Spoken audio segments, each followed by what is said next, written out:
Okey, selamat pagi kepada semua untuk Pak Bestari dan Pak Wawasan. Hari ini 11 Mac 2021, hari Khamis. Kita ada 3 waktu matematik pagi ini ya, iaitu 7.30 hingga pukul 9. Dan saya rasa sekarang jam sudah menunjukkan 7.30 pagi. So kita mula saja. Yang belum masuk itu boleh masuk lagi nantilah. Okey, so kita akan mula. So pagi ini cikgu akan pergi ke bab 3. Bab 3. Bab 3 tajuk dia ialah penaakulan logik. Penaakulan logik. So bab ini banyak main dengan bahasa lah, dengan ayat dan sebagainya. Dia tidak banyak kiraan lah. Okey. Tetapi dia merupakan salah satu topik yang penting juga. Penting. Okey. So tajuk ini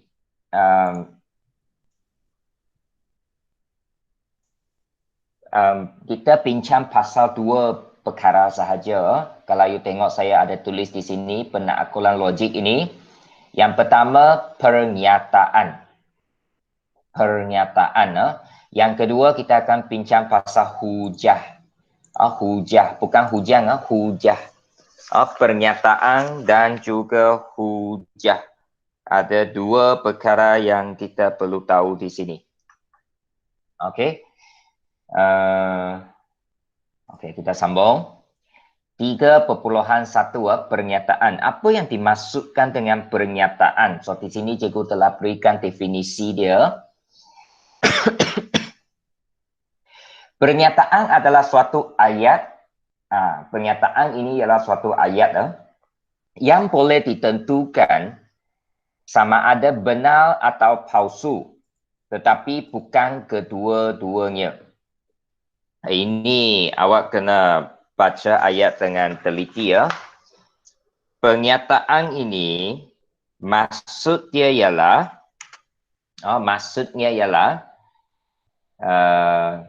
sekejap. Pernyataan ini maksudnya ialah suatu ayat. You tahu ayat kan? Dalam bahasa selalu kita belajar ayat. Okey, so ayat itu kita boleh tentukan ayat itu benar ke palsu, tetapi bukan kedua-dua. Maksudnya pada masa yang sama dia tidak boleh benar palsu dua-dua sekali. Tidak. Pada satu-satu masa itu dia hanya boleh sama ada benar atau palsu. Kalau ayat itu kita boleh tentukan dia benar ataupun palsu, maka ayat itu kita namakannya pernyataan. Saya bagi contoh.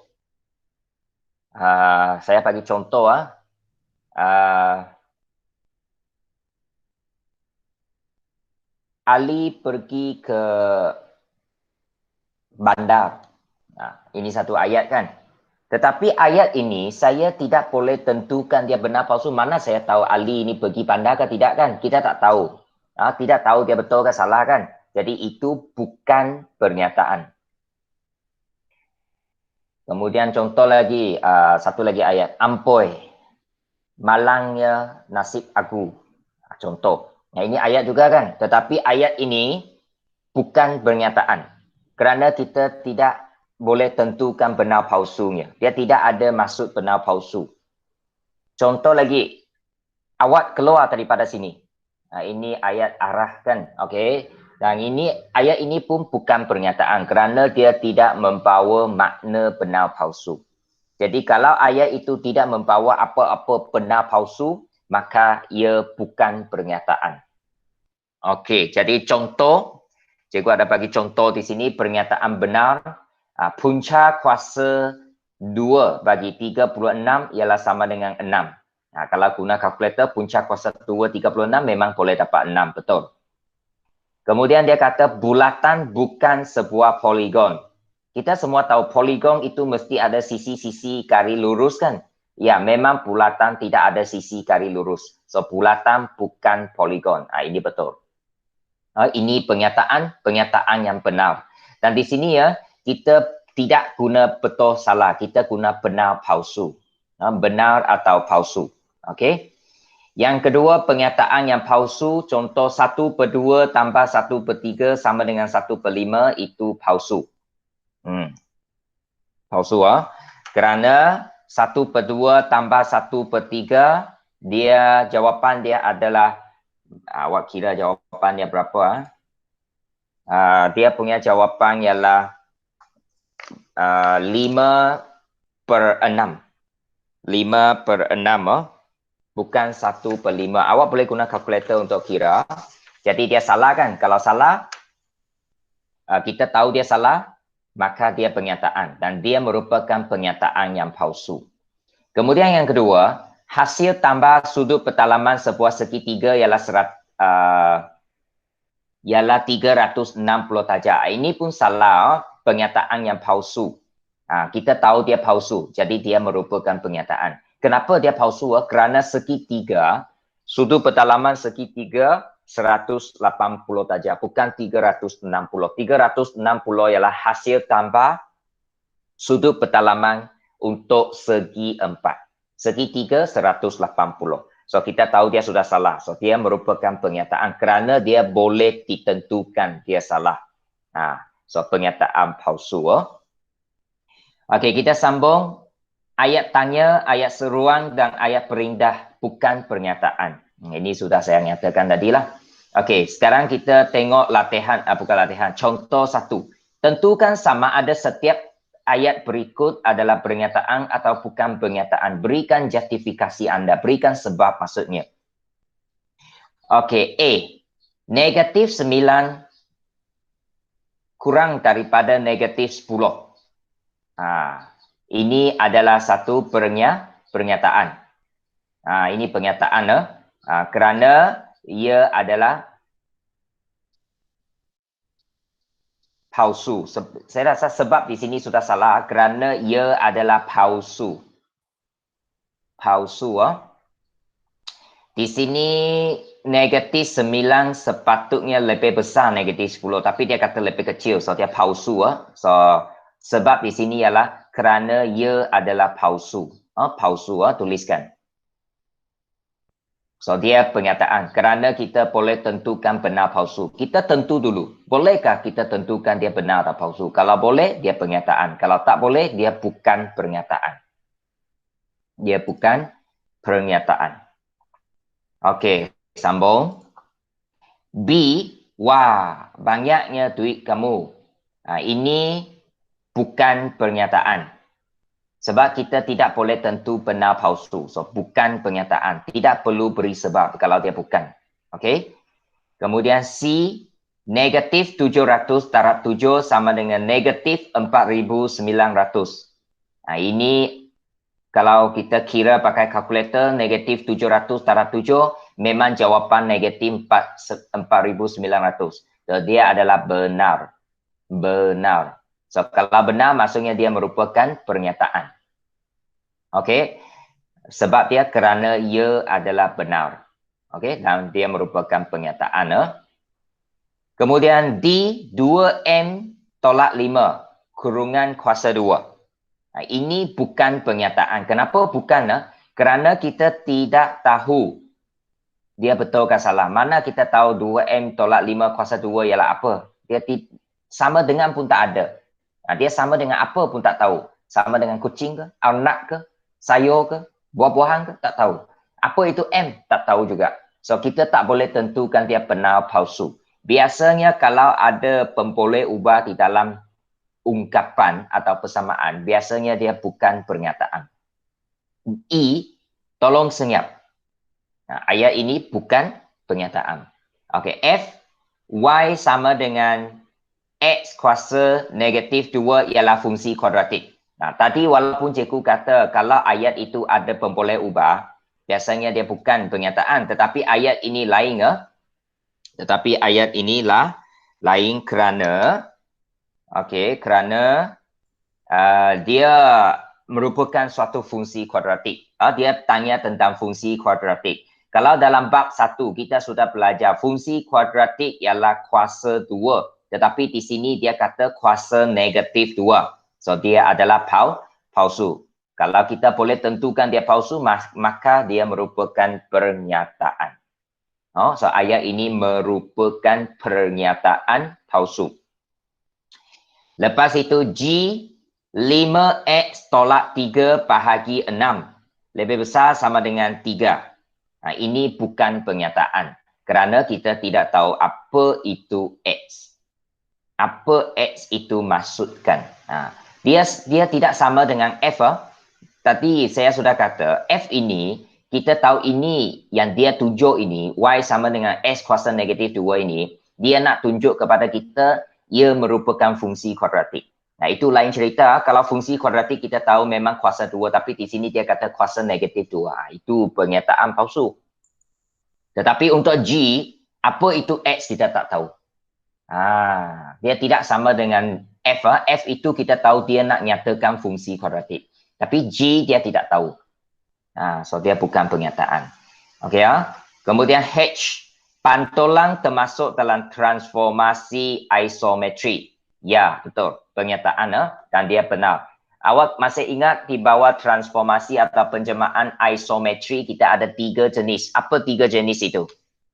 Isometri. Iaitu sama bentuk dan juga sama saiz. Pantulan, putaran, translasi. Ada 3 jenis kan? Awak kena ingat inilah. So ini merupakan pernyataan benar. Boleh ya? Okey, so kepada yang baru join itu awak boleh saling lah. Okey, saya bagi awak 10 saat lengkapkan.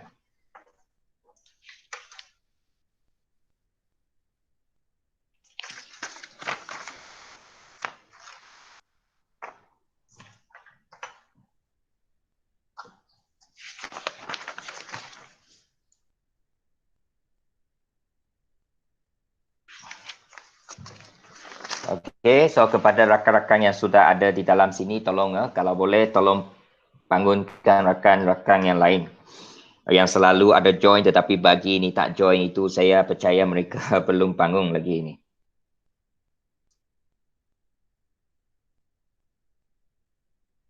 Okey, sedang kita di contoh 1. Contoh 1. Sudah? Okey. Kita sambung contoh 2. Okey, contoh 2.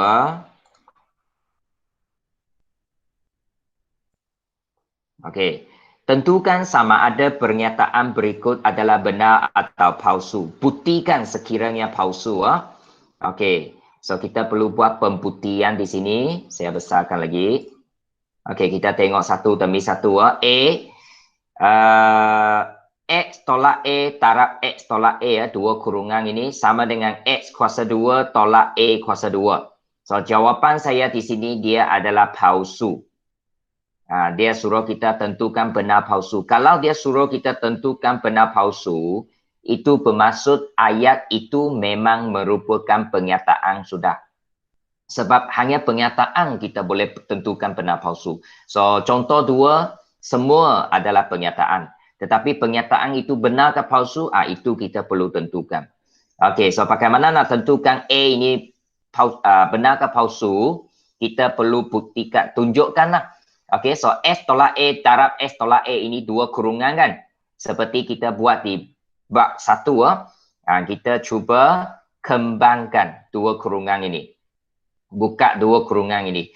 So, kurungan pertama kita buka X tolak A, saya asingkan. Lepas itu masing-masing darab dengan kurungan kedua. X tolak A sekali lagi.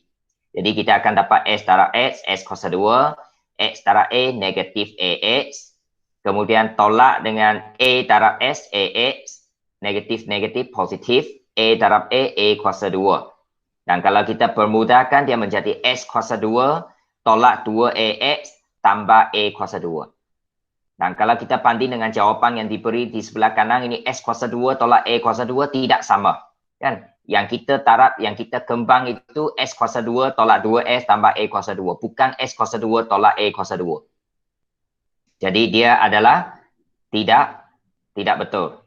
Tidak betul. So, jadi dia adalah palsu. Kalau kita nak tentukan, kita cuba kembangkan dululah, tengok jawapan dia sama atau tidak. Kalau sama, dia benar. Kalau tidak sama, palsu. Itu sudah kita tunjukkan lah. Kita kena buktikan di sini maksudnya.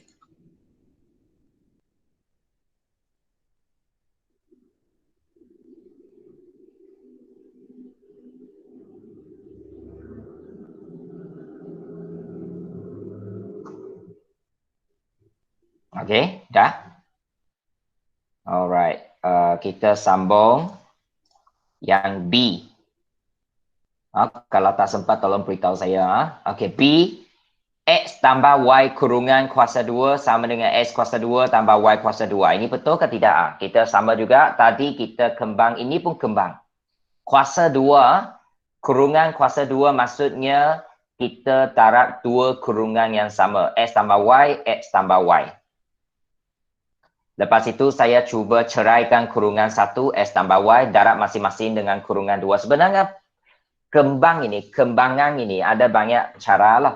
Ini salah satu cara yang paling mudah. Saya cuba ceraikan kurungan pertama, kemudian masing-masing darab dengan kurungan kedua. Dan kalau saya kembangkan darab, saya akan dapat X kuasa 2 tambah 2XY tambah Y kuasa 2. Tetapi jawapan yang dia beri X kuasa 2 tambah Y kuasa 2. Tidak sama sekali lagi. So, dia adalah palsu. Palsu.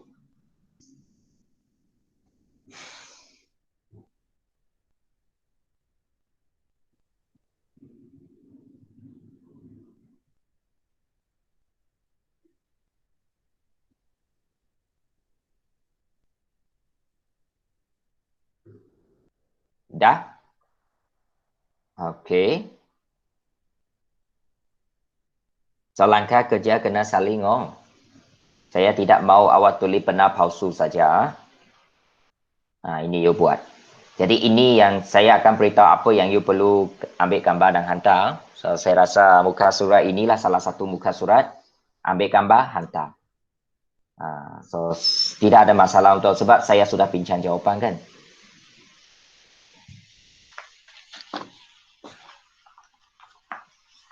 Sudah?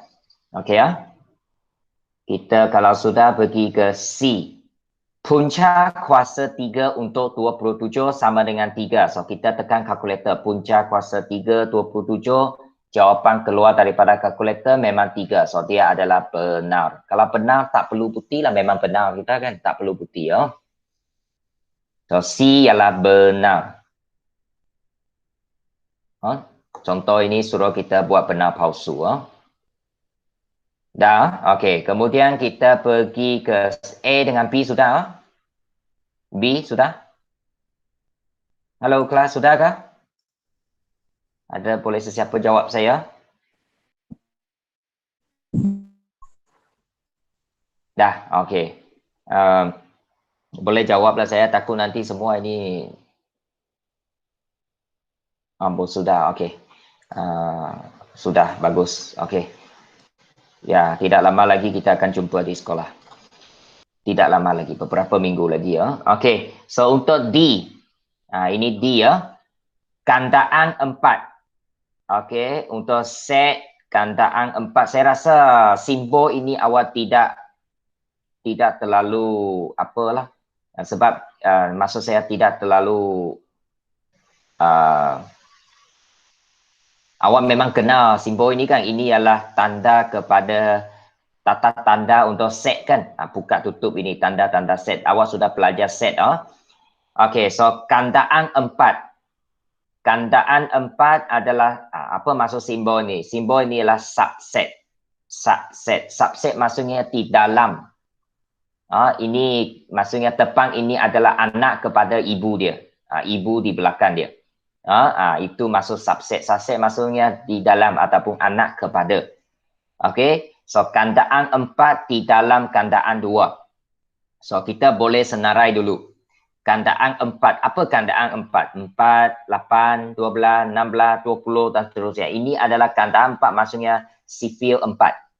Kemudian untuk kandaan 2 ialah sifil 2. 2, 4, 6, 8, 10, 2. Ini semua tahu kan? Dan kalau kita tengok kandaan 4 yang berada di depan ini. 4, 8, 12, 16, 20. Memang semuanya ada di dalam kandaan 2. So maksudnya betul lah dia di dalam kandaan 2. So benar. Benar. Tetapi sekarang kalau terbalik, kandaan 2 di dalam kandaan 4, itu palsu. Kerana bukan semua kandaan 2 ada dalam kandaan 4. Contohnya 2, 6, 10, ini kandaan 2 tapi dia bukan kandaan 4. Kadang-kadang terbalik itu dia sudah jadi palsu. Tapi untuk situasi ini benar. Boleh awak tuliskan apa itu kandaan 4, apa itu kandaan 2. Kemudian baru kita tentukan jawapan dia. Itu cara untuk kita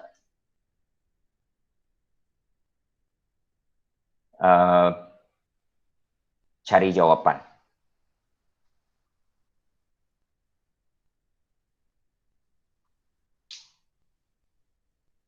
Dah? Boleh ya? Okey. Jadi semua yang telah kita belajar bab 1, bab 2 sehingga sekarang bab 3, memang nanti masa buka sekolah kita akan buat ujian topikal lah. Sebab untuk menguji pentaksiran PBD ya, pembelajaran bilik darjah itu. Pentaksiran bilik darjah, sorry. Yang telah awak buat sejak tingkatan 1, PBD. Maksudnya sampai tahap keberapa awak kuasai dan sebagainya. Okey. Kemudian kita tengok E. 3 tambah 6 darab 2 lebih kecil daripada 4 tambah 6 darab 2. So kita tak tahu kan. So kita kiralah 3 tambah 6 darab 2, 15. 4 tambah 6 darab 2, 16. 15 lebih kecil 16. Ya, benar. Ingatlah bukan betul salah tapi dia benar palsu. Kita pakai benar palsu. So benar. Benar. Okey, ini senang.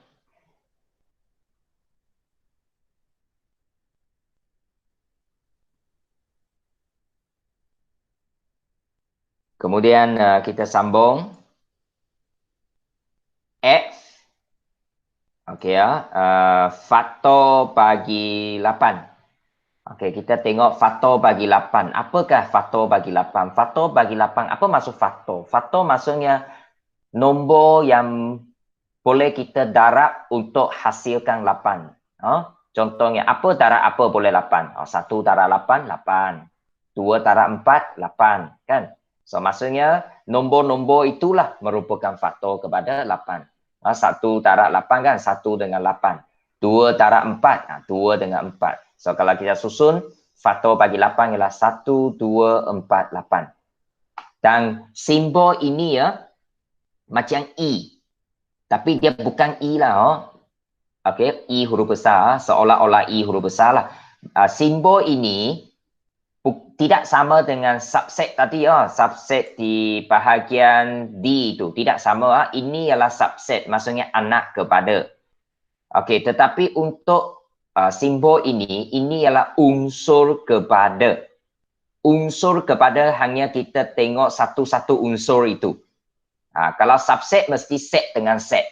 Kalau unsur tak. Unsur itu hanya perlu kita berikan yang kita nak lah. Contohnya 2 saja, nombor 2. Adakah nombor 2 ini unsur kepada faktor bagi 8? Dan kalau kita tengok faktor bagi 8, 1, 2, 4, 8. 2 ada di dalam dia kan? Jadi 2 adalah unsur kepada faktor bagi 8. Itu adalah benar. Ini masuk unsur kepada. Tadi itu ialah subset. Lain maksud, lain maksud. Saya harap ini awak masih ingatlah yang awak sudah belajar set ini. Dan itulah saya kata awak sudah banyak-banyak ketinggalan. Kerana tingkatan 3, sepanjang tahun tingkatan 3, saya percaya tidak banyak awak belajar. Kalau awak tidak ikut PDPR cikgu awak dulu. Memang banyak bab awak sudah ketinggalan. So, you tanya sendiri ya, macam mana nak cover balik. Tingkatan 4 pun sudah 1/3 sudah hilang. Tingkatan 5, ada tajuk tingkatan 5 saja lagi kan. Macam mana kita nak cover balik semua yang awak telah belajar sejak tingkatan 1 dulu. Macam mana awak nak menghadapi SPM pada tahun depan. Mungkin awak rasa itu masih panjang lagi, masih lama. Tetapi saya beritahu awak, sekelip mata sahaja. Okey, so itu untuk muka surat 1. Ini ya, muka surat 1.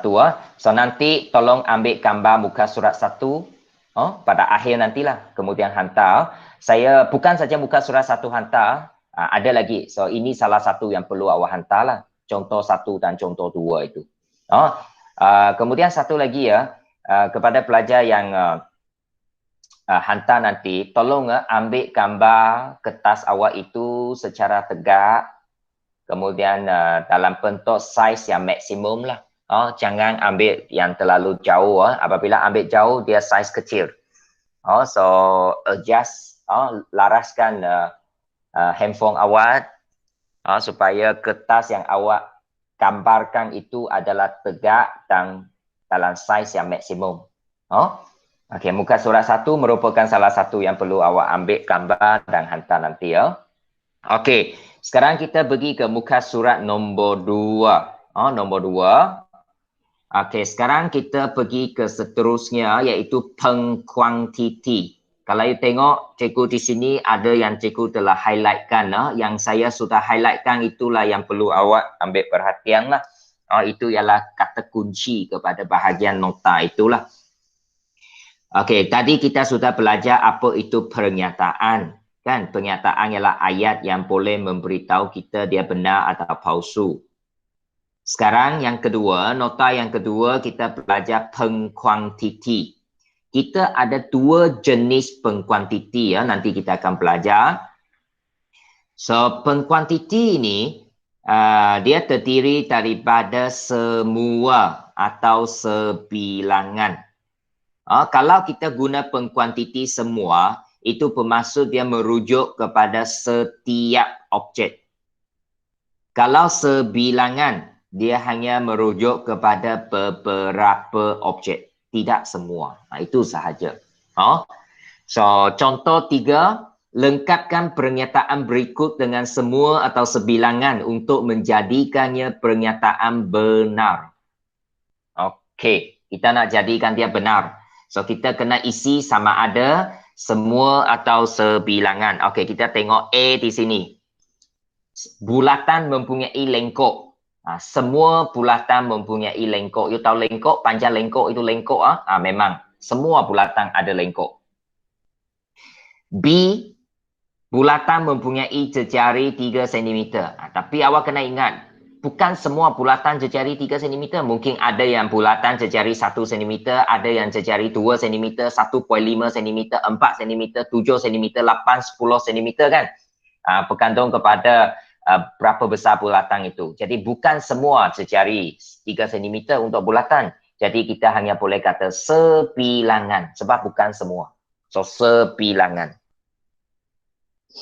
Kemudian yang C, kandaan bagi 6 ialah nombor genap. Apa maksud kandaan 6? Kandaan 6 maksudnya sifil 6. 6 darab 1, 6, 6 darab 2, 12, 6 darab 3, 18. Jadi dia punya kandaan 6, 12, 18, 24, 30, 36, sifil 6 itu. Adakah semua dia nombor genap? Ya, memang nombor genap. So, semua. Semua. Jadi, bagi saya bab ini, salah satu yang perlu awak, yang you perlu kuat ialah konsep itu. Konsep matematik itu. Contohnya, you kena tahu apa itu kandaan, apa itu nombor genap, apa itu jejari, bulatan, itu you kena tahu. Kalau tak tahu, tidak dapat kita jawab.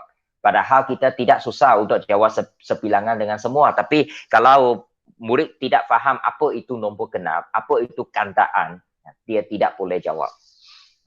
Dan awak kena ingat kandaan dan nombor genap itu awak sudah belajar mendengar rendah dulu. Kalau awak tidak boleh jawab ataupun salah jawab di sini semua sebilangan, bukan bermaksud awak tidak boleh, bukannya kerana awak tidak boleh faham sebilangan semua yang baru kita belajar, tapi awak tidak faham yang telah awak belajar dululah tingkatan 1, 2, 3. Sebab itu asas dia. Okey, D, trapezium mempunyai 2 bucu bersudut tegak. Tidak semesti ya. Memang ada trapezium dia 2 bucu bersudut tegak, tapi ada yang tidak. Jadi kita hanya boleh pakai sebilangan. Kalau anda rasa ragu, sebilangan. Sebilangan. Kemudian I, garis lurus mempunyai kecerunan negatif. Awak pun sudah belajar. Garis lurus ada kecerunan positif, ada kecerunan negatif. Kan? Positif, negatif. Tapi dia kata garis lurus mempunyai kecerunan negatif saja. Itu sebilangan. Sebilangan sahaja, bukan semua. Kemudian F, nombor petanda ialah nombor ganjil. Semua ke sebilangan? Sebilangan. Bukan semua. Bukan semua. Nombor petanda ini hanya sebilangan. Apa itu nombor petanda? Mungkin kita tanya seorang pelajar nombor petanda apa maksud dia. Jessica Long. Apa itu nombor petanda? Nombor petanda. Boleh tolong jawab saya nombor petanda?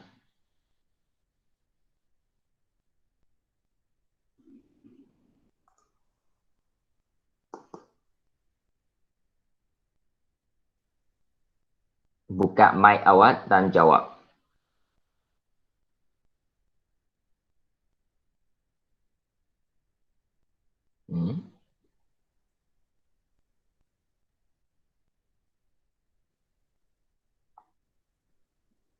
Tak tahu.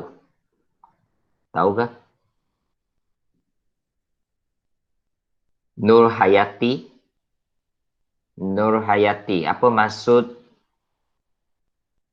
nombor petanda?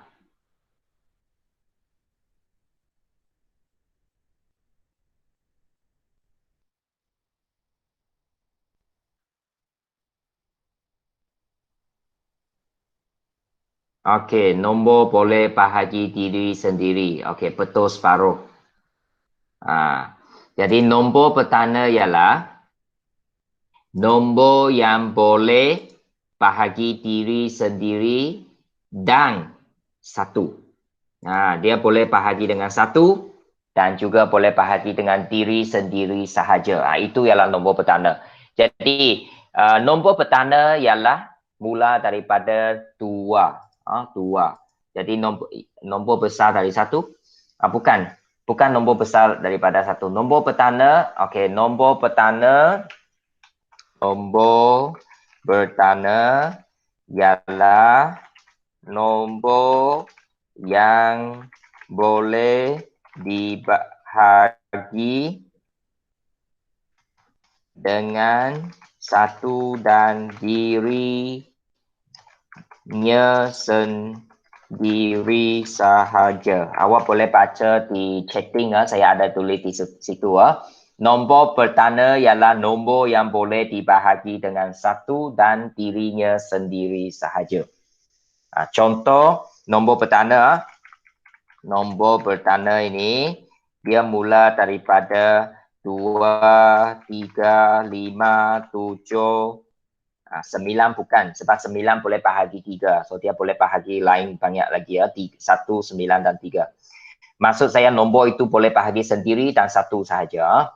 2, 3, 5, 7, lepas itu 11, 13, 17, 19 dan seterusnya. Ini contoh dia. Awak boleh tulis di tepi lah. 15 bukan. Sebab 15 dia boleh bahagi 3, dia boleh bahagi 5 kan. Dia bukan. Ini beberapa yang cikgu senaraikan ini sampai sebelum 20 lah. 2, 3, 5, 7, 11, 13, 17, 19. Ini antara nombor petanda. Okey, jadi sebilangan. Kalau kita tengok dalam nombor petanda ada satu sahaja, iaitu satu sahaja nombor dalam nombor petanda ialah nombor genap, iaitu nombor 2. Jadi adakah semua nombor petanda nombor ganjil? Tidak, ada nombor genap, satu nombor genap. So, kita hanya boleh guna sebilangan. Sebilangan. Okey sebilangan. Okey, kita teruskan. Contoh 4. Boleh? Sudah? Sudah siap salin? Jadi kalau ada macam ini nota semua itu awak catat di tepi Di mana-mana lah tempat yang sesuai ya, mesti catat.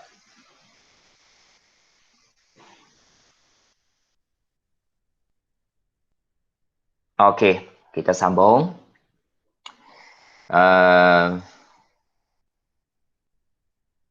Contoh 4. Okey, contoh 4.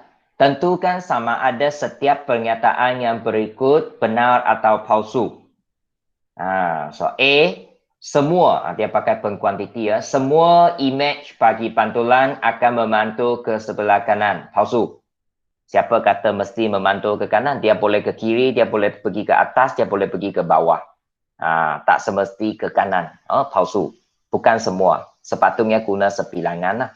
Okey, B, sebilangan nombor genap boleh dibahagi tepat dengan 3. Itu benar. Contoh 6. 6 ialah nombor genap kan? 6 ialah nombor genap dan 6 boleh bahagi dengan 3. Contohnya lagi 12. 12 ialah nombor genap. Dia boleh bahagi dengan 3. Dia benar. So, sebilangan. Betul. Tapi bukan semualah. Kenapa bukan semua? Sebab nombor genap. Contohnya nombor genap 2. 2 boleh bahagi 3? Tak boleh kan? Itu maksud dia lah. Sebilangan betul lah. C, semua nombor yang dikuasa 2 mempunyai hasil nilai positif. Benar? Kalau nombor itu kita kuasa 2, tak kisah nombor asal itu positif ke negatif, selepas kita kuasa 2, memang dia jadi positif. Okey, itu benar. Memang semua. Kemudian D, sebilangan pentagon mempunyai nilai sudut pentalaman 108 darjah. Ini benar. Ini perlu kira pakai kalkulator lah. Pentagon 5 sisi kan?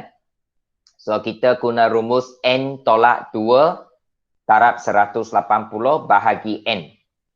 Dengan kata lain, kalau 5 sisi ya, pentagon 5 sisi. 5 tolak 2 darab 180, lepas itu bahagi dengan 5.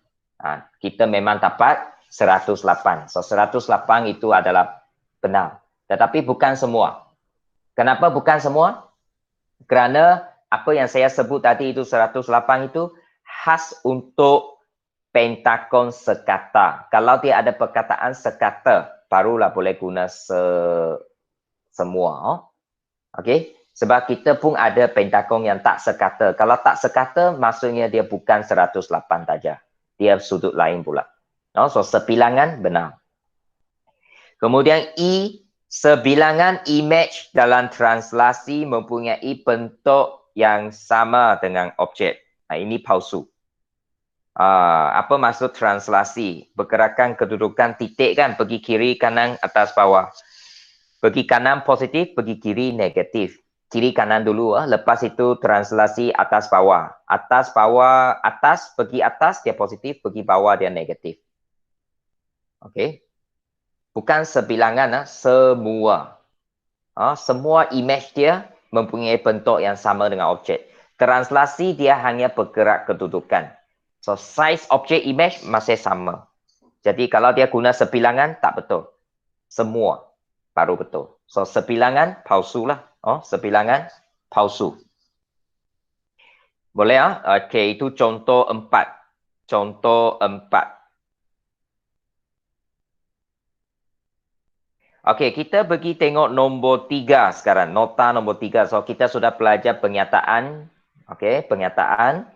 Dalam pernyataan ada benar palsu. Lepas itu kita belajar pengkuantiti. Semua dan sebilangan. Okey, yang ketiga kita nak bincang di sini ialah yang ketiga yang ingin kita bincang ialah apa dia? Penafian. Ini penafian lah. Penafian. Penafian. Okey, ini penafian yang kita nak bincang. Okey. Alright, penafian. Penafian suatu pernyataan dilakukan dengan menggunakan tidak atau bukan. Contohnya, untuk simbol kepada pernyataan, katakan kita guna P ya. Okey, nilai kebenaran dia benar. Kalau asal ayat itu benar, lepas kita berikan penafian, penafian kita guna simbol ini ya, macam ini ya, ini. Ini ialah simbol penafian. benar dia akan jadi palsu. Kalau asal itu palsu, dia akan jadi benar balik. Penafian terbalik lah. Contohnya, hari ini saya ikut Google Meet matematik. Itu ayat dia. Kalau penafian, hari ini saya tidak ikut Google Meet matematik. Itu masuk penafian. Satu contoh lagi. Dia ialah abang saya. Dia ialah abang saya. Kalau penafian, dia bukan abang saya. Itu penafian. Okey, so kita nak bina ayat penafian. Lepas itu nyatakan nilai kebenaran. Nilai kebenaran maksudnya nyatakan benar palsu lah.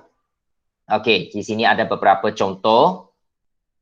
Okey, di sini ada beberapa contoh. Okey, A ya. Kita tengok A. 2 ialah nombor genap.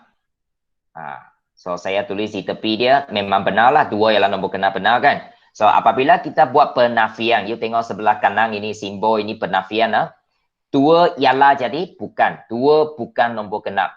Dan dia memang palsu. Sebab asal dia benar, memang kalau sudah buat penafian, dia akan jadi palsu. Okey, senang saja kan? Okey, punca kuasa 3 125 adalah sama dengan 5 kuasa 3. Ini palsu.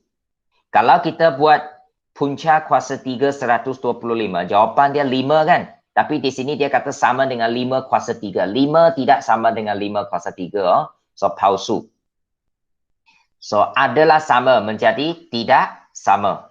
So, punca kuasa 3 125 tidak sama dengan 5 kuasa 3. Tidak sama. Tidak sama, so dia menjadi benar. Okey, benar. Ayat dalam penafian. Okey ya. Kemudian yang C, semua rhombus ada sepasang garis lari.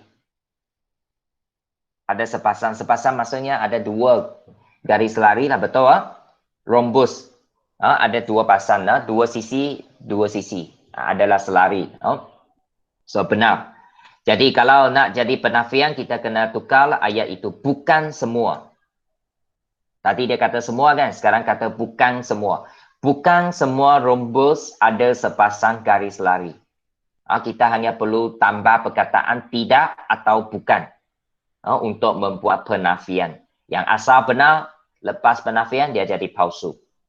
So, pagi ini benar palsu lah. Banyak yang kita buat.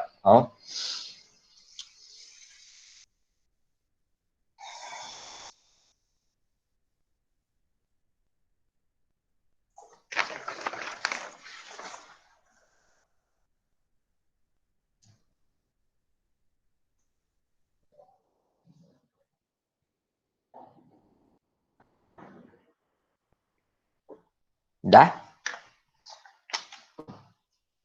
Yang lain semua sudah?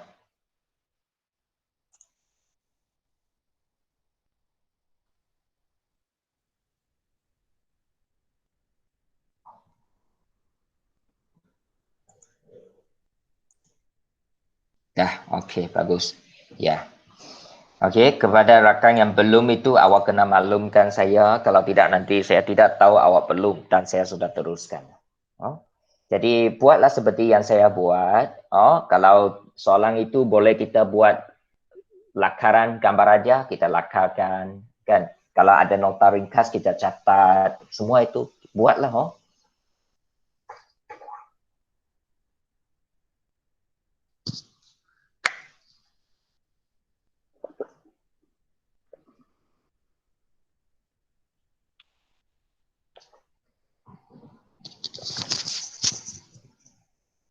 Okey, kita sambung. Muka surat yang seterusnya. Okey, nota nombor 4. Pernyataan majmuk. Okey, pernyataan majmuk kalau kita awak pelajar dalam bahasa Malaysia pun ada majmuk kan? Ada 2 majmuk. Apa dia? Dan kemudian atau. Jessica suka minum teh atau kopi atau kan? Contohlah, itu ialah majmuk. Pernyataan majmuk adalah gabungan 2 pernyataan. Gabungan 2 pernyataan yang menggunakan dan ataupun atau. Dia gabung, gabung. Okey. So kalau pernyataan pertama itu ialah P, pernyataan kedua ialah Q. Yang ini P dan Q. Ini P atau Q. Okey, tengah betul-betul. Kalau kita guna dan, kalau kita gabung guna dan, dia hanya benar. Dia hanya ada satu yang benar, iaitu dua-dua pernyataan yang kita gabung itu benar. Pernyataan P benar, pernyataan Q benar, gabung benar. Kalau dia satu benar, satu palsu, atau satu palsu, satu benar, atau dua-dua palsu, lepas dia gabung guna dan, dia memang palsu. Jadi senang saja untuk dan. Dua-dua pernyataan yang kita gabung itu dia benar, benar-benar, baru dia gabung jadi benar. Yang lain memang semua palsu. Sebaliknya untuk atau dia longgar sikit. Salah satu dia benar, dia memang sudah benar. Contohnya benar dengan benar, memang benar lah. Benar palsu, palsu. Palsu benar, benar palsu benar, palsu benar pun benar. Tengok salah satu ada benar, memang saya sudah boleh dianggap benar. Kecuali dua-dua palsu, baru dia boleh jadi palsu. Itu untuk atau. Jadi ingat, kalau kita gabung, menjadi pernyataan mazmuk, ada dua pernyataan, ada dua ayat kita gabung, Dua-dua ayat yang kita gabung itu, dia akan jadi benar kalau kita guna dan, hanya apabila dua-dua dia benar. Yang lain semua palsu. Tetapi dia akan jadi palsu pula untuk yang atau ini hanya apabila kedua-dua dia palsu. Yang lain itu asalkan ada benar, dia memang sudah dikira benar untuk atau. Jadi atau itu 3 benar, 1 palsu. Tetapi untuk dan, 1 benar, 3 palsu. Dia terbalik. So senang, tidak perlu kita hafal sebenarnya. Kalau awak faham konsep dia lah. Okey, so di sini memang banyak main dengan bahasa di sini. Okey, contoh 6. Contoh 6. Bina satu pernyataan yang baru dengan menggabungkan dua pernyataan berikut menggunakan perkataan dan atau. Okey, saya guna contoh yang pertama, cikgu sudah tulis. 21 lebih besar 28, negatif 21 lebih kecil negatif 28. So, kalau guna dan, macam mana ayat dia? So, awak just buat 21 lebih besar 28 dan negatif 21 lebih kecil daripada negatif 28. Kalau atau, 21 lebih besar 28 atau tukar dan itu kepada atau, negatif 21 lebih kecil negatif 28. Itu sahaja awak buat. Okey, buat sekarang. Cikgu bagi awak 2 minit untuk lengkapkan B dan C. Nanti kita bincang jawapan. 2 minit. Dan atau.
Dah?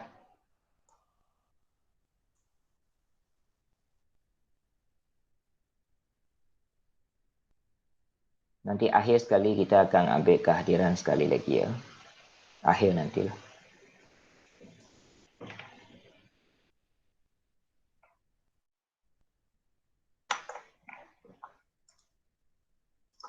Okey, jadi A sudah. Okey, kita tengok B ya. Kalau guna dan. 7 tolak 2 sama dengan negatif 2 dan negatif 7 tolak negatif 9 sama dengan negatif 12. Oh, kita gabung guna dan.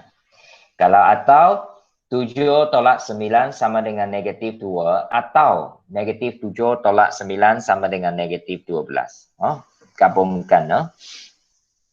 Kemudian untuk C, guna dan dulu.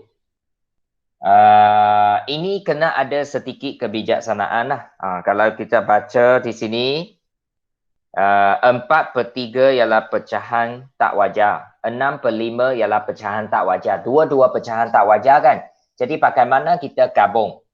Adakah kita buat 4/3 ialah pecahan tidak wajar dan 6/5 ialah pecahan tak wajar? Seperti kita buat dalam bahasa. Saya suka minum kopi. Saya suka minum teh. So, kalau gabung guna dan, apa kita buat? Adakah saya buat, saya suka minum kopi dan saya suka minum teh? Tidak kan? Kita sudah skip yang sama sepatutnya. Saya suka minum kopi dan teh. Jadi sama juga untuk ini. 4/3 dan 6/5 ialah pecahan tak wajar. Dan saya ulang, 4/3 dan 6/5 ialah pecahan tak wajar. Tidak perlu saling 2 kali pecahan tak wajar, sekali sahaja. So kita gabungkan 4/3 dan 6/5 guna dan. Kemudian yang satu lagi 4/3 atau 6/5 ialah pecahan tak wajar. Dan tukar atau. Itu lagi senang lah. Okay, so pecahan tak wajar itu tulis sekali sahaja. Tidak perlu tulis 2 kali. Sebab dia sama. Okay, itu contoh 6.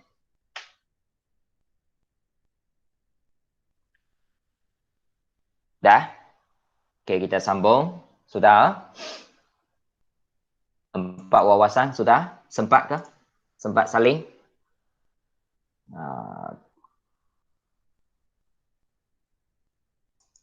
Okay, sudah. Okay, bagus. Okay, kita sambung. Contoh 7. Buka surat 3. Contoh 7. Okay, contoh 7. Tentukan 2 pernyataan P dan Q. Ini kita nak cerai balik. Cerai balik lah. Okey, so anda diberi pernyataan majmuk. Contohnya yang A ini, 15 ialah nombor ganjil dan 51 ialah nombor bertanda. So ceraikan. Pernyataan P ialah 15 ialah nombor ganjil. Q ialah 51 ialah nombor bertanda. So setiap pernyataan itu kita nyatakan benar palsu dia lah. Contohnya 15 ialah nombor ganjil. Benar. 51 ialah nombor bertanda. Palsu 51 boleh bahagi 17, boleh bahagi 3 kan. So dia bukan nombor bertanda. Tapi dia kata dia nombor bertanda, so palsu. Satu benar, satu palsu. Dia guna dan. Jadi keseluruhan dia palsu. Kan tadi sudah kata kalau guna dan, dua-dua mesti benar baru dia benar kan. Yang lain semua palsu. So kalau satu benar, satu palsu memang dia palsu. Itulah kegunaan jadual atas ini tadi. Ini jadual kita guna untuk contoh 7. Okey. So untuk B, negatif 64 sama dengan negatif 4 kurungan kuasa 3. Ini pernyataan pertama. Dan kalau kita kira pakai kalkulator memang dia benar.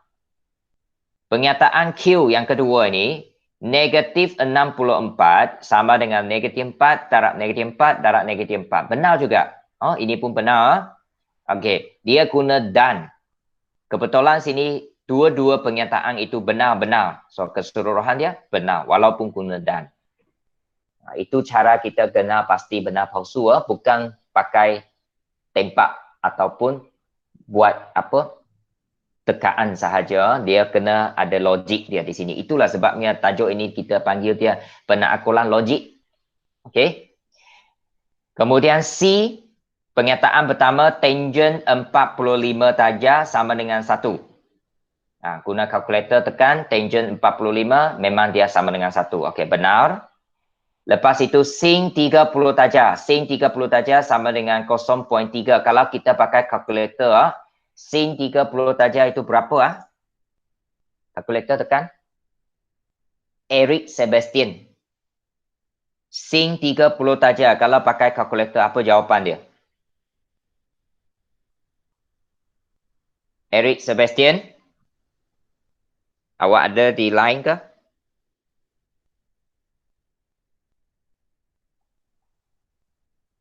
Okey.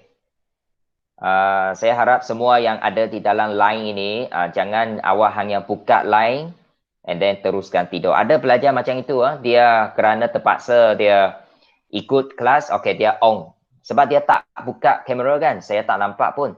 So ada pelajar mungkin lepas itu dia terus pergi mana tak tahulah, makan ke, sarapan ke, tidur balik ke.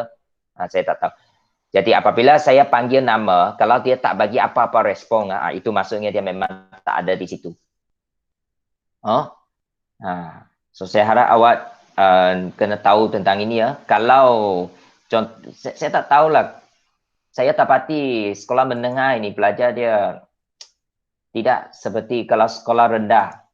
Memang kalau mereka, contohnya anak saya, dia pun ada Google Meet macam ini ya, sekolah rendah. Memang cikgu dia akan suruh semua anak murid dia on camera. Sebab cikgu nak tengok apa pelajar itu buat. Maksudnya budak itu mesti sentiasa berada di depan skrin. Sebab kamera kena on. Di sini saya tidak suruh awak on. So saya harap, sebab mungkin awak rasa tidak sedap untuk on. Saya faham. So saya harap awak mesti ikut apa yang telah sedang kita lakukan. Jangan on kamera, jangan ikut join Google Meet, tetapi orang tidak tahu di mana. Okey, jadi apa jawapan dia? Sekejap lah. 0.5 betul. Okey. Jadi sin 30 darjah jawapan 0.5 tapi dia kata 0.3. So palsu lah kan. So satu benar, satu palsu. Tapi dia guna atau. Jadi keseluruhan dia benar. Itu cara dia. Ini selalu ada juga di dalam soalan SPM. Okey, kalau ikut format lama lah, SPM memang ada, selalu ada soalan benar palsu, tapi ramai pelajar tak boleh jawab. Okey. Okey, kita bagi D, punca kuasa 25 bukan integer. Ini ialah pernyataan pertama. Punca kuasa 25 bukan integer. Benar. Sebab kalau kita buat kalkulator punca kuasa 2 untuk 5 ini, jawapan dia perpuluhan. 2 perpuluhan. 2 perpuluhan lebih lah. Apabila perpuluhan, bukan integer. Okey, betul. Integer maksudnya nombor bulat. 1, 2, 3, 4. Itu integer. Dia tidak boleh perpuluhan. Kemudian ayat yang kedua ialah 25 ialah kuasa 2 sempurna. 25, satu lagi ayat. Kuasa 2 sempurna. Apa kuasa 2 sempurna? Kuasa 2 sempurna maksudnya nombor itu kalau kita kuasa 2 kan, dia boleh mendapat nombor bulat. Contohnya 1 kuasa 2, 1. 2 kuasa 2, 4. 3 kuasa 2, 9. 4 kuasa 2, 16. 5 kuasa 2, 25. 6 kuasa 2, 36 dan seterusnya. Jadi 25 ialah 5 kuasa 2. Betul lah? So, dia adalah benar. Dan dia guna atau. Dua-dua benar. Atau memang benar lah. Okey? Okey, sekarang cuba E dan F. Cuba E dan F. Ya, cikgu ada tulis di sini kuasa 2 sempurna. Apa itu kuasa 2 sempurna? Boleh catatkanlah nota di situ, di mana-mana yang sesuai. Sebelum awal buat E dan F.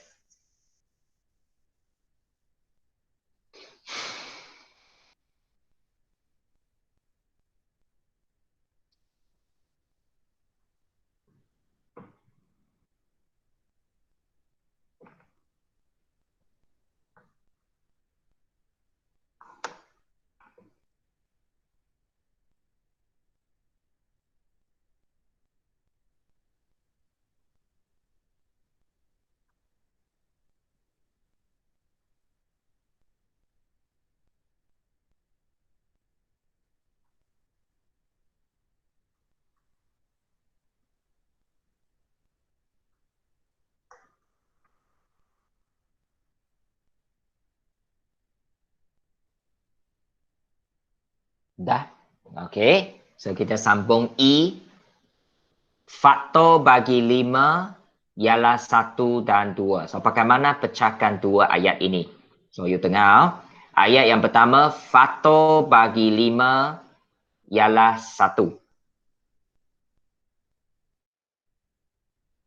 Okey. Satu lagi, faktor bagi 5 ialah 2. So ada dua ayat di sini ya. Jadi yang pertama tadi, faktor bagi 5 ialah 1. Benar. Kan? Benar kan? 1 ialah faktor bagi 5. Oh. Okey, faktor bagi 5 ialah 1. Benar. Faktor bagi 5 ialah 2. 2 bukan. 1 darab 5, 5. Mana ada 2 kan? So palsu. 1 benar, 1 palsu. Dia guna dan. So keseluruhan dia palsu. E ini keseluruhan dia palsu. Palsu.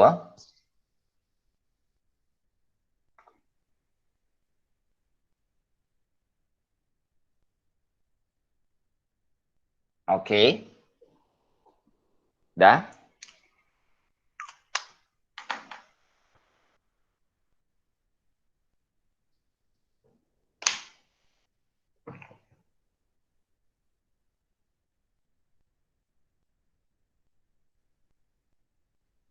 Dan akhir sekali, 1000 sama dengan 10 kuasa 3. Ini ayat pertama. 1000 sama dengan 10 kuasa 3. Kemudian benar. Kalau kita kira memang benar.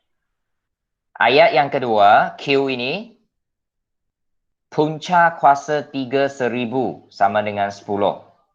Punca kuasa 3 1000 sama dengan 10. Guna kalkulator, benar juga. So, benar-benar. Dia guna dan. So, benar. Akhirnya benar. Sebab dia guna dan. Dan.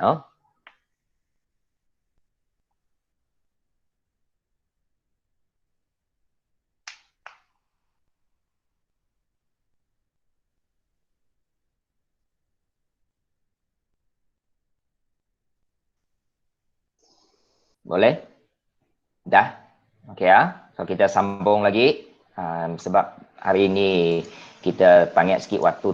Kita akan pergi lebih ya. Sebab minggu depan mungkin tidak banyak kita boleh pergi ya. Dan lagi pun ini adalah yang senang. Okey. So, kita pergi ke nota nombor 5. Sudah? Okey, muka surat 4. Muka surat 4. Okey, sekarang ini ialah yang terakhir yang akan kita pergi pada pagi ini. Muka surat 4 ini. Okey, ini the last muka surat yang kita akan pergi ya. Okey, yang kelima, nota yang kelima, kita akan belajar implikasi. Implikasi. So, implikasi dia ada dua jenis. Iaitu jika maka, kemudian satu lagi jika dan hanya jika. Dan untuk waktu ini kita sempat tak untuk dua-dua? Boleh saya rasa. Okey. Jadi untuk jika maka ini, jika P maka Q. PQ ini pernyataan lah. Tadi kan kita sudah buat dua pernyataan kan. Gabung, gunakan dan atau kan.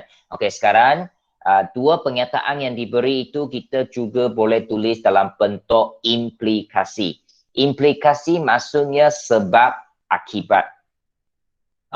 So pernyataan pertama ini biasanya ialah sebab ataupun kita guna nama matematik di sini enterjadian. Enterjadian maksudnya sebab.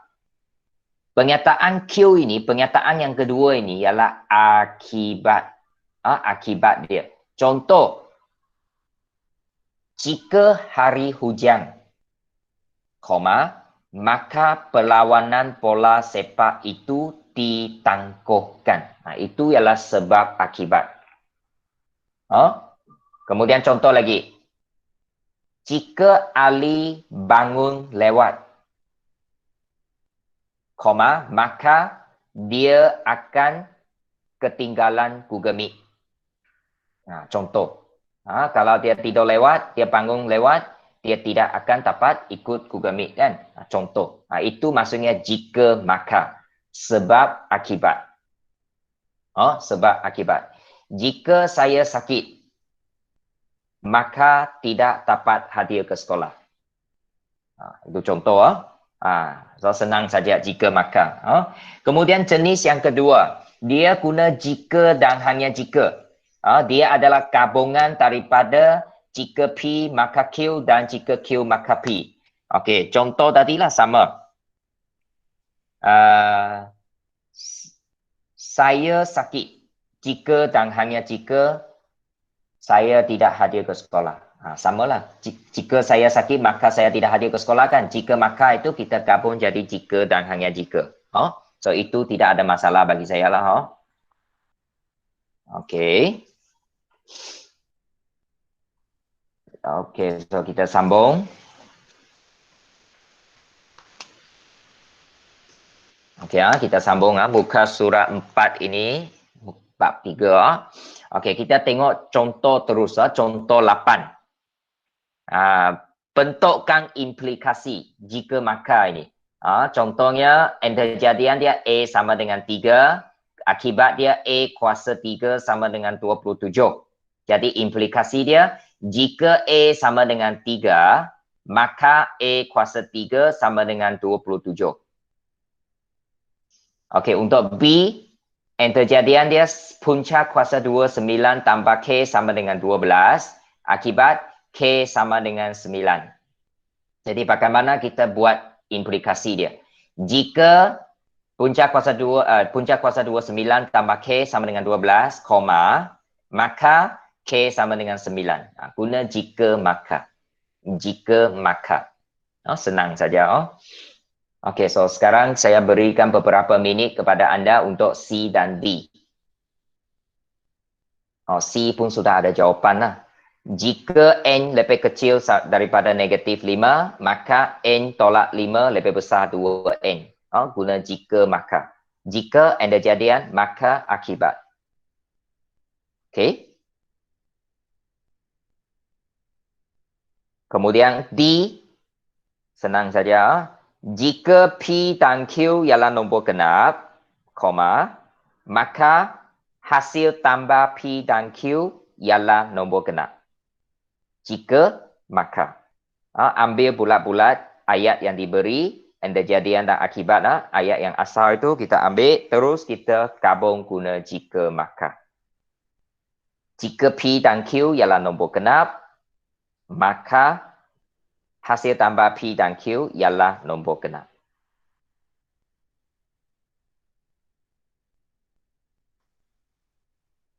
Boleh semua berkaitan dengan bahasa ayat saja pagi ini senang. Dah? Okey, jika maka. Contoh seterusnya ialah kena pasti. Kena pasti kejadian dan akibat bagi setiap implikasi yang berikut. Okey. Yang berikut. Alright. Kita tengok A. Jika 2M tolak 3 sama dengan 1, maka M sama dengan 2.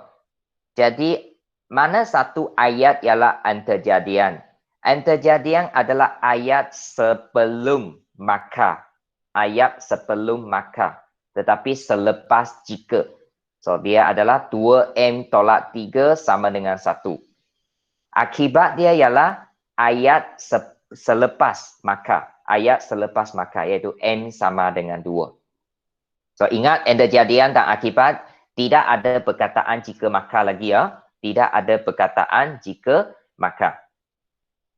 Okey, yang kedua, kejadian dia negatif A kuasa 3 sama dengan negatif 8. Akibat A ialah integer positif.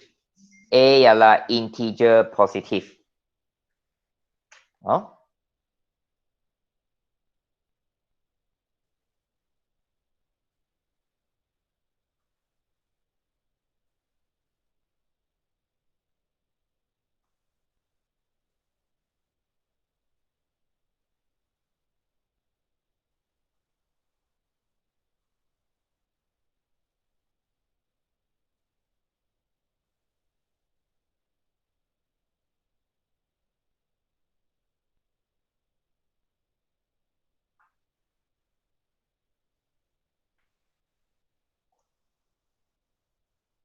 Okey ya? Alright. Sudah okey. Lepas itu kita pergi ke contoh 10. Contoh 10. Bina satu pernyataan dalam bentuk jika dan hanya jika bagi setiap pasangan implikasi yang berikut. Okey, kita diberi implikasi 1, kita diberi implikasi 2. Jika P maka Q, satu lagi jika Q maka P ya. Dia hanya terbalik PQ. Jadi kalau kita nak buat dalam ayat jika dan hanya jika, kita hanya perlu kenal pasti apa itu P, apa itu Q, kemudian gabung. Contohnya A. Jika A tambah B sama dengan 2, maka A tambah B lebih besar daripada sifar.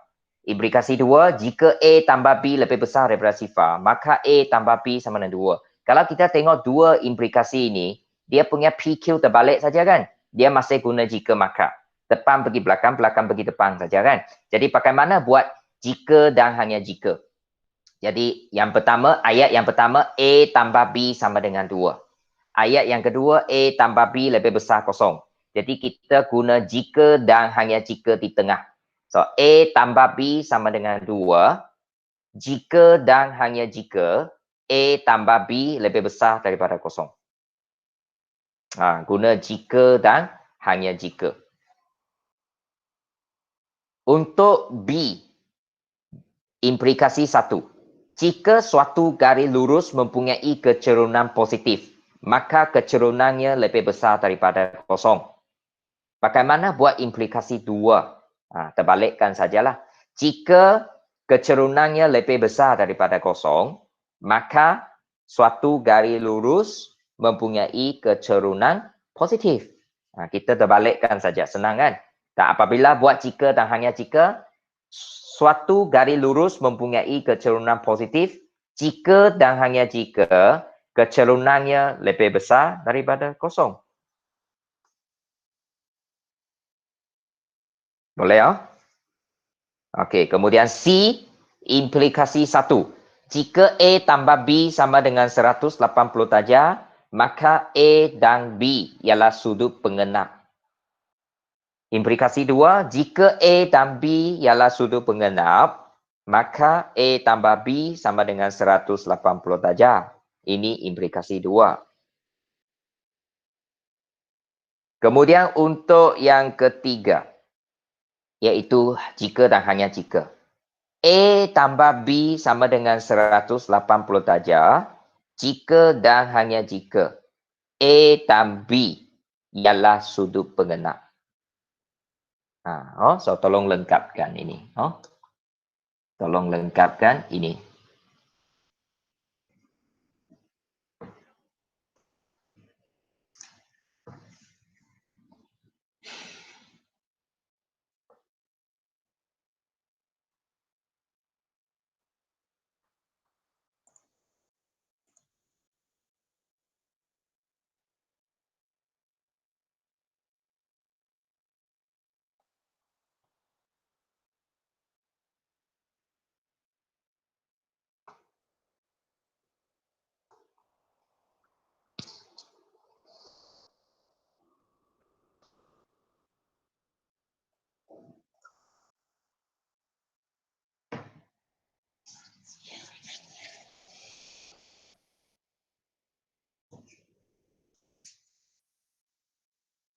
Okey, dah.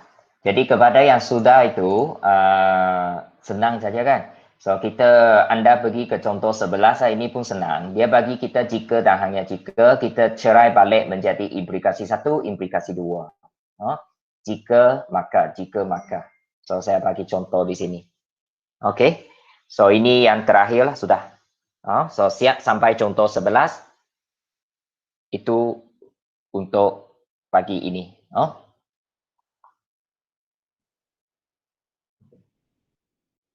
Jadi dengar, nanti saya akan berikan sedikit arahan ataupun penutup sebelum kita bersurai. Kita ada 15 minit lagi sebenarnya.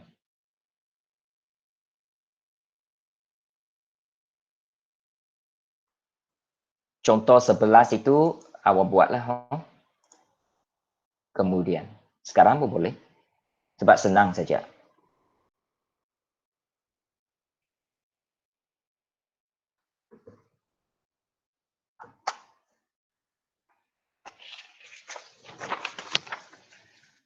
Jadi untuk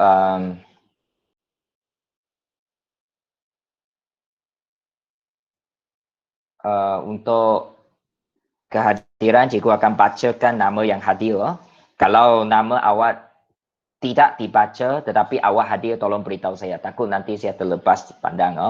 Kalau awak ada di dalam sini sekarang tapi saya tak baca nama awak, tolong beritahu saya. Untuk empat bestari dulu, Davian, Elvina, Eric, Fiona, Florence,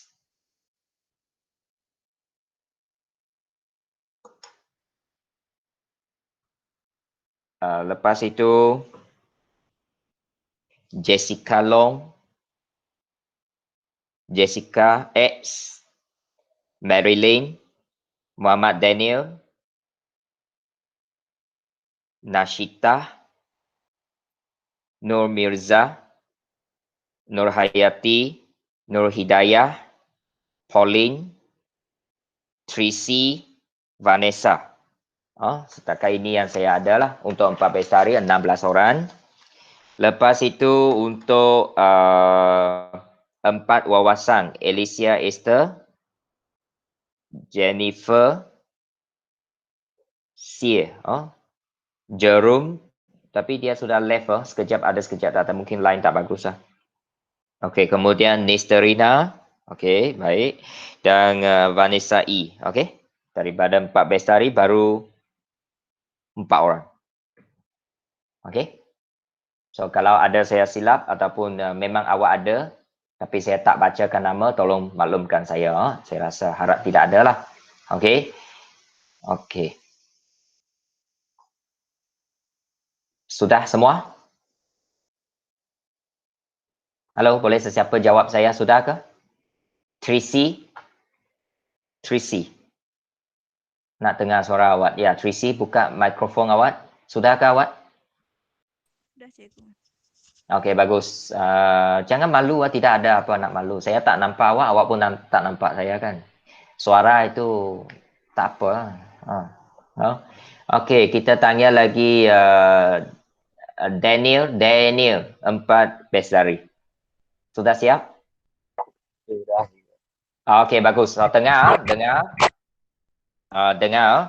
Okey, jadi apa yang perlu awak ambil gambar dan hantar ke dalam grup masing-masing pada pagi ini ialah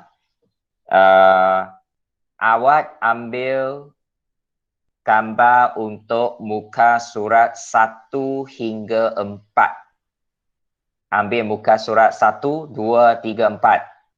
Hantar. So, 1 murid, 4 gambar.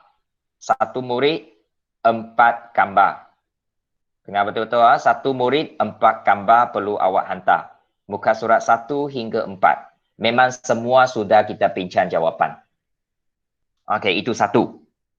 Yang kedua, latihan semalam kepada yang masih belum hantar tapi sudah buat, tolong hantar.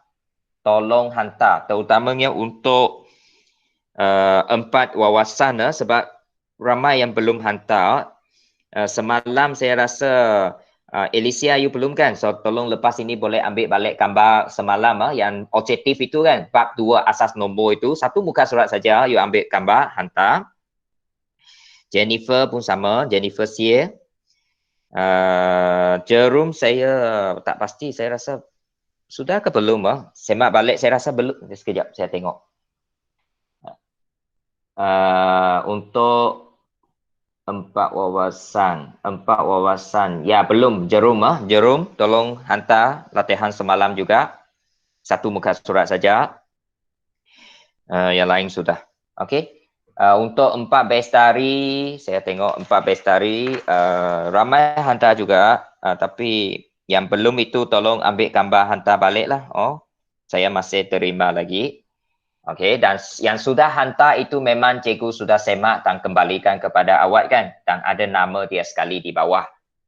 Awak boleh semak. Okey awak boleh semak. Jadi sekarang awak ambil 4 gambar itu nanti Kalau boleh ambil sekarang terus lah.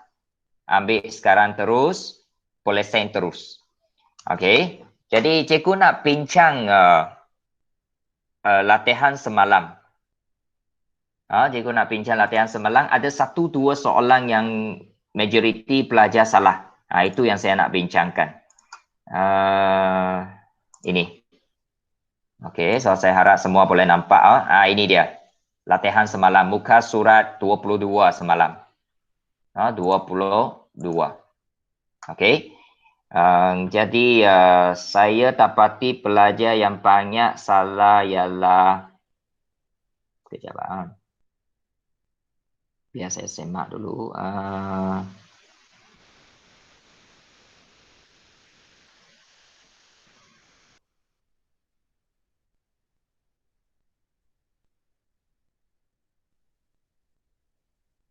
Okey, soalan 4. Soalan 4 ini banyaklah mengibatkan pelajar-pelajar itu tidak boleh dapat jawab dengan betul sepenuhnya. Salah satulah soalan 4. Salah satu ialah soalan 4. Antara berikut, tolong buat pembetulan bersama-sama lah. Antara berikut, yang manakah digit 1 mempunyai nilai terkecil? Jadi untuk contoh ini, saya besarkan. Untuk contoh ini, awak perlu buat macam ini. Contohnya 218 asas 10. Dia punya 1 ini nilai dia berapa? Kalau 10 memang senang. Ini ialah 1, ini maksudnya 10. Ini puluh kan? Okey. Lepas itu, B. 1 sifar 3 asas 5. Ini asas 5, tapi 1 ini berapa nilai dia? So, kita guna 5 kuasa 0, 5 kuasa 1, sampai ke sini 5 kuasa 2. So, 1 darab 5 kuasa 2, 25. So, digit 1 ini nilai dia 25. Kemudian untuk C, 3, 4, 1, 6 asas 8. So, ini asas 8. So, 1 darab 8 kuasa 1. Ini kedudukan 8 kuasa 1. So, tak jawapan 8. Kemudian 1 sifar asas 2. Ini 2 kuasa 0, 2 kuasa 1, 2 kuasa 2, 2 kuasa 3, 2 kuasa 4. So, sampai ke digit 1 ini 2 kuasa 4. So, 1 darab 2 kuasa 4, 16. Dia nak mana nilai terkecil? So, jawapan ialah 8, iaitu C. Ini cara kita tentukan. Awak kena cari setiap satu jawapan punya digit 1 punya nilai. Ikut asas yang diberi. Kalau asas 8, gunalah 8. Asas 5, gunalah 5. Asas 10, tak payah terus itu 10. Dan kalau asas 2, gunalah asas 2. So, jawapan C untuk soalan 4. Okey. Kemudian satu lagi soalan yang ramai salah yang mengibatkan pelajar itu tidak boleh mendapat markah penuh 20/20 ialah soalan 18. 18. Diberi 2P4 asas 8 ialah nombor 3 digit dalam asas 8. Cari nilai P jika 2P4 asas 8 sama dengan 10, 101, 100 asas 2. Jadi ini 2 bagi 8, 8 bagi 2 kita boleh guna jadual kan? So kita potong dari nombor digit 2, 3 digit dari kanan ke kiri, 3 digit, 3 digit dan akhirnya yang pasti 2 digit. Okey. Jadi kita tengok 100 ini kalau ikut jadual ialah 4. 101, 5. 10 maksudnya 010 sebab 0 depan tak payah tulis mah. So 2. So jawapan 254. Di sini 2P4. So P itu ialah 5. So jawapan ialah B boy. B boy. Tolong buat pembetulan. B boy. Boleh Boleh fahamkah? Halo? Okey, 20 Boleh, soalan cikgu. ini. Okey, bagus. Sudah. Okey, jadi kerja rumah untuk anda semua. Kerja rumah untuk awak semua pada pagi ini. Tadi bab 3 tidak ada latihan dulu sebab kita sudah bincang dan saya nak awak ambil gambar hantar saja. 4 gambar itu. Okey, so hari ini Khamis. Jumaat, 1 Ahad, 3 hari. Kan?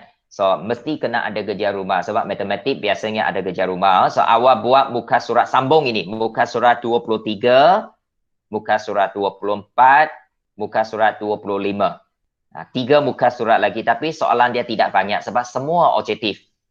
23, 24, 25. Bab 2. Itu sahaja. Boleh? Boleh jawab saya ke? Boleh? Boleh cikgu, boleh. So Boleh, hujung minggu. cikgu. Ya, so hujung minggu ini saya rasa sekelip mata saja awak sudah boleh siap sebab semua objektif muka surat 23, 24, 25 untuk bab 2. Untuk bab 2. You buat dulu. Bila hantar nanti saya akan beritahu. Mungkin minggu depan mana-mana satu hari lah saya akan suruh awak ambil gambar dan hantar. Tapi sementara waktu ini buat saja dalam beberapa hari ini.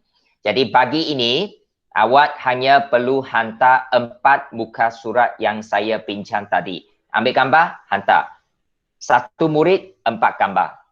Saya harap semua awak buat sebegitu. Saya tunggu awak punya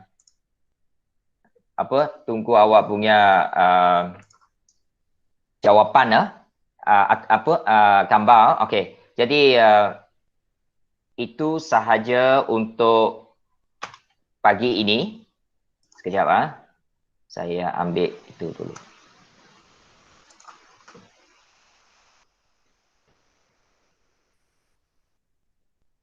Mana Jennifer Erisha kenapa tidak ikut pagi ini biasanya dia ikut Okey, tak apa. Kalau saya tengok 4 bestari sekarang yang sudah hantar 4 gambar itu Marilyn, bagus, Jessica X, 2 orang saja. Okey, lain teruskan. Jadi saya rasa itu saja untuk pagi ini. Mungkin lepas ini you ada waktu lain. So anda sudah boleh mula left group. Terima kasih semua. Kita jumpa lagi pada waktu yang seterusnya. Bye-bye. Terima kasih, cikgu. Okay, yes, welcome. Sama juga untuk 4 wawasan.